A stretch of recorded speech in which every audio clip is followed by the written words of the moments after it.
Hi everybody, this is the Math 10C Exponents and Radicals review. This is short answer 11.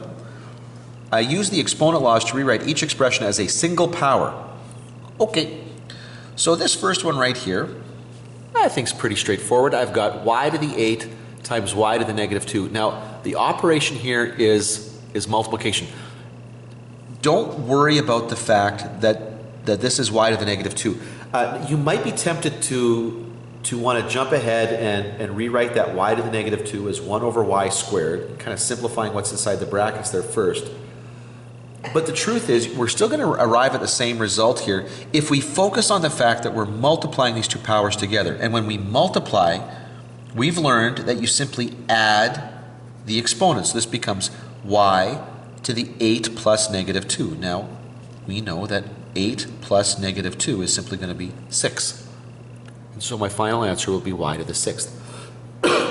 I'd get the same result if I tried to simplify that first by making this 1 over y squared, and then multiplying those together to get y to the 8 over y squared, and then again I would get the exact same situation where I would have to be subtracting 2.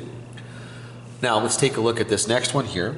B to the 5 times b to the negative 1 all over b to the negative 3. Now in this case, I really encourage you just to deal with it the way it sits here. We've got like bases, and it's multiplication and division.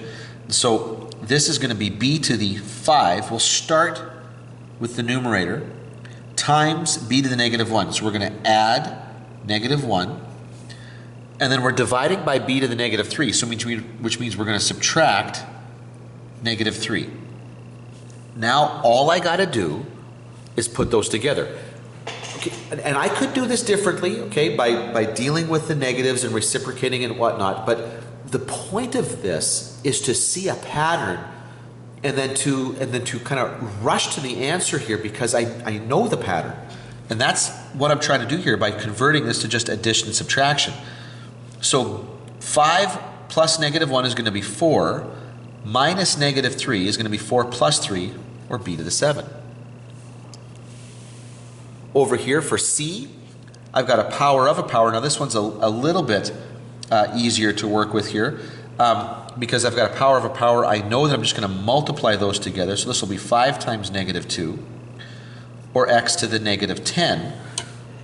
Now notice that this question did not tell you that you had to write this with positive exponents. So that's probably an acceptable answer right there. However, you might be expected to write this as with positive exponents, in which case this is x to the 10, but in the denominator. Okay, because that negative will cause a reciprocal. And now finally, this one right here. Now, order of operations is going to force me to deal with what's going on down here first. There's that set of brackets implied by that bar. So I've got a power of a power here. We've got some brackets here to deal with. Before I deal with the division, I really want to be clear on this. Now, I might be tempted to short track this and jump right to the situation here with the exponents, and I'll show you that in just a second. But you might find this a little bit easier to make this y to the 7 over, well, I got y to the negative 4 times negative 3. That's going to be 12. And then this would become y to the 7 minus 12, or y to the negative 5. And if you really, again, if you really needed to, if your instructor wanted you to do it this way, you could write this as 1 over y to the 5th. That's fine.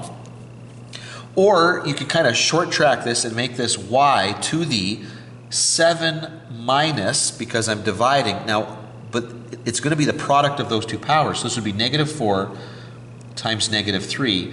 And in this case, this would be y to the 7 minus 12, and then here we go, we're right back to it, y to the minus 5, or 1 over y to the 5th. Regardless of how you want to approach that, you end up in the same final position.